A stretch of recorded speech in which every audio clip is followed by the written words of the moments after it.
টানা কয়েক ঘন্টার ব্যবধানে ৩বার কেঁপে উঠেছে ঢাকা ও আশপাশ। একের পর এক ভূমিকম্প আতঙ্কে পুরো দেশ। সাধারণ মানুষের মনে প্রশ্ন, বারবার কেন এভাবে একের পর এক ভূমিকম্প? তবে কি সামনে আসছে আরো বড় ধাক্কা? বিস্তারিত সাদিয়া সিদ্দিকার প্রতিবেদনে।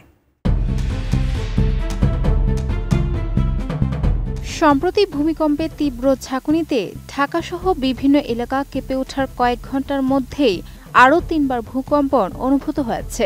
মোট ৪টি ভূমিকম্পের ৩টির উৎস নরসিংদীর ২টি উপজেলা আর একটি উৎপত্তিস্থল ঢাকার বাড্ডা। শুক্রবার থেকে শনিবার মাত্র ২৪ ঘন্টায় হওয়া এই কম্পনগুলো জনমনের নতুন উদ্বেগ তৈরি করেছে। ভূতাত্ত্বিক ও ভূমিকম্প বিশ্লেষকদের বিশ্লেষণও মিলছে ভিন্ন ভিন্ন ব্যাখ্যা, যা বিভ্রান্তি আরও বাড়াচ্ছে। কেউ বলছেন বড় ভূমিকম্পের আগাম ইঙ্গিত, আবার কেউ মনে করেন শক্তি ধীরে ধীরে বের হওয়ায় আপাতত বড় ঝুঁকি নেই। আবহাওয়া বিভাগের তথ্য মতে শুক্রবার সকাল 10টা 38 মিনিটে ঘটে যাওয়া প্রথম বড় ভূমিকম্পটির উৎপত্তিস্থল ছিল ঢাকার উত্তর পূর্বে মাত্র 30 কিলোমিটার দূরের নরসিংদীর মাধবদী মাটির 10 কিলোমিটার গভীরে। বাংলাদেশের আবহাওয়া বিভাগ এটিকে স্মরণকালের অন্যতম ভয়াবহ ভূমিকম্প বলে উল্লেখ করেছে। প্রথমে মাত্রা বলা হয় 5.7, পরে ইউএসজি তথ্য ধরে সংশোধন করে উল্লেখ করা হয় 5.5। এর তীব্র ঝাঁকুনিতে দেশজুড়ে আতঙ্ক ছড়ায় এবং মারা যায় অন্তত 10 জন। RICL TMX, যুগের পর যুগ স্থাপনা থাকে মজবুত। এরপর শনিবার সকালে আবার অনুভূত হয় 3.3 মাত্রার মৃদু ভূমিকম্প, যার উৎস নরসিংদীর পলাশ উপজেলা।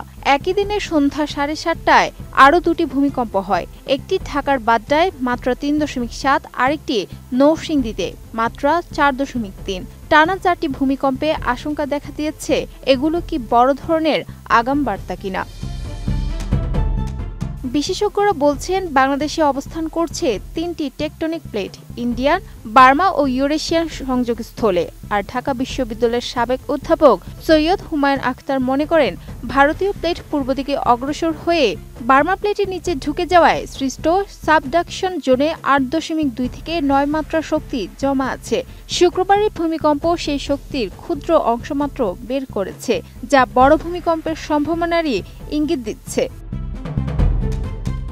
অন্যদিকে জাহাঙ্গীরনগর বিশ্ববিদ্যালয়ের অধ্যাপক শাখাওয়াত হোসেন বলেছেন, এ ধরনের ছোট কম্পন বড় ভূমিকম্পের পর স্বাভাবিক অ্যাডজাস্টমেন্ট। তার বিশ্লেষণ, যেহেতু পরের 3টি কম্পনের মাত্রা কমেছে, এটি স্টেবল কন্ডিশনে ফেরার ইঙ্গিত এবং মাধবদী উৎস থেকে আপাতত বড় ধাক্কার সম্ভাবনা কম।